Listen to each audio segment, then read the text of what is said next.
Ma rääkisin eelmise nädala videos, et ma astun sisse ülikooli. Mul olid sisseastumiskatsed ära, mis olid väga hirmutavad ja mille jaoks ma väga palju ettevalmistusi tegin. Ja täna ma sain just teada, et ma sain sinna ülikooli sisse, Tallinna Ülikooli siis, BFM-i. Ma olin väga närvis, sest et ma miskipärast ei uskunud endasse nii väga, et ma saan sinna sisse. Ja nüüd on nagu imelik selle peale mõelda, sest et ega sealt tegelikult väga vahet ei ole, aga mul oli väga kõrge punktiskoor ja ma lihtsalt mõtlesin selle peale, et kui huvitav see on.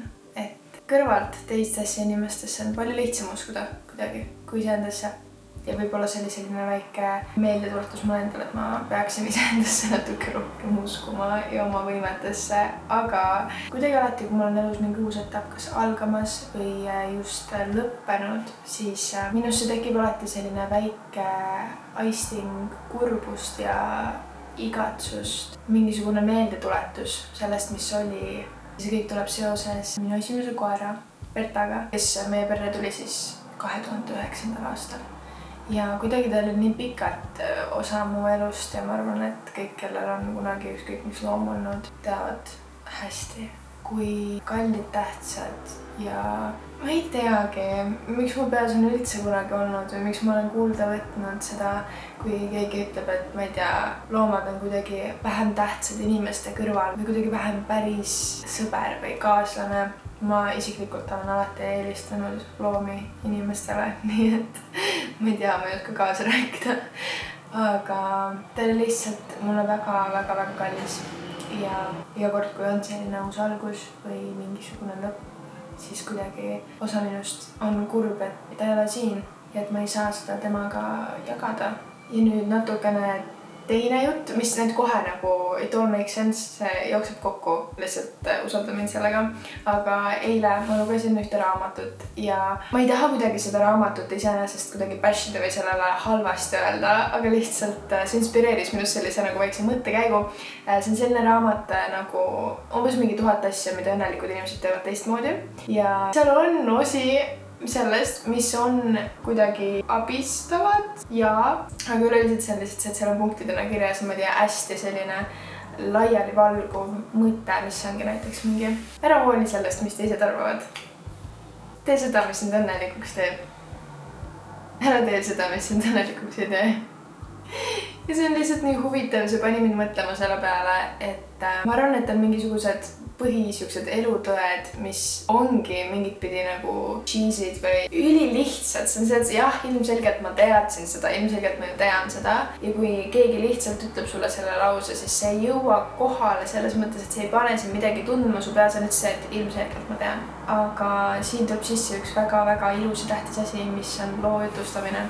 Kui sa loed midagi ja see lugu paneb sind päriselt midagi tundma ja sealt tuleb välja see elutõde, mida sa võid ka lihtsalt oma ette lausena öelda, siis see on nii palju tähtsam.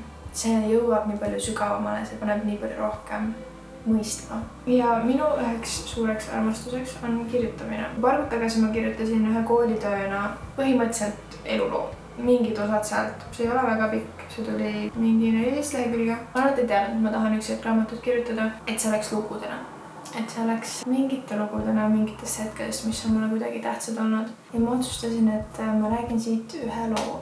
Kõik need lood on mulle nii südamelähedased ja seda on natuke hirmutav ette lugeda, jutustada, seda lugu rääkida. Aga ma tean, et mina olen nii austanud ja armastanud seda, kui keegi teine on julgenud osa oma hingest jagada. Nii et otsustasin, et ma teen ka seda nüüd.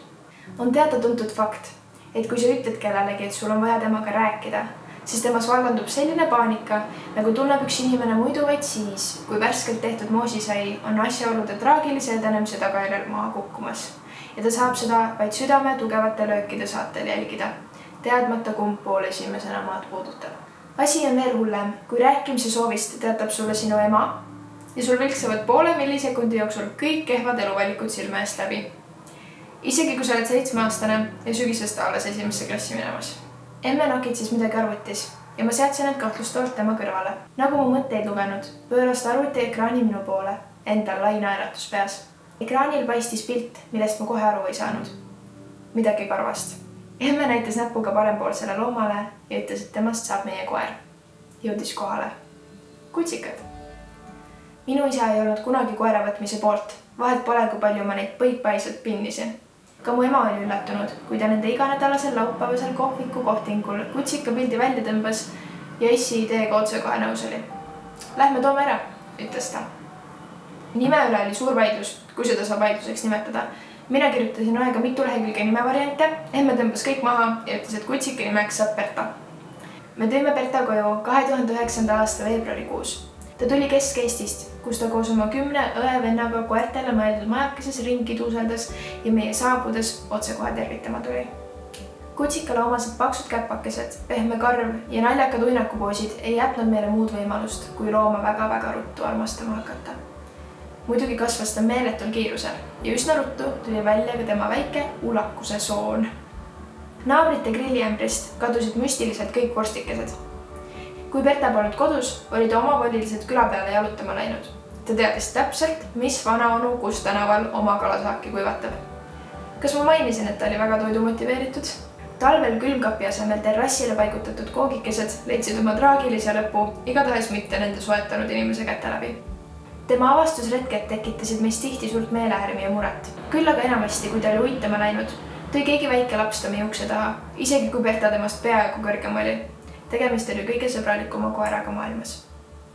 Ta oli olemas, kui ma soojadel suvepäevadel kellegagi mängida tahtsin.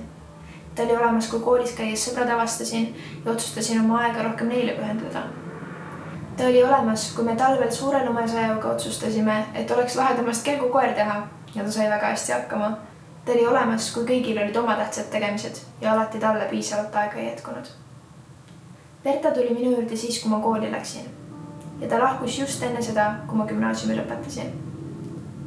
Ta oli suur koer ja ta tagajalad väsisid ära. Alles hiljem sain teada, et tegelikult tuleks suurtel koertel rutiinselt lasta teha tagurpidi käimise trikki, sest see treenib tagajalgu. Eks ta oli muidugi juba üsna soliidses vanuses ka. Ma arvan, et kõige raskem asi looma hooldamise juures on fakt, et loom ei saa ise mitte midagi öelda.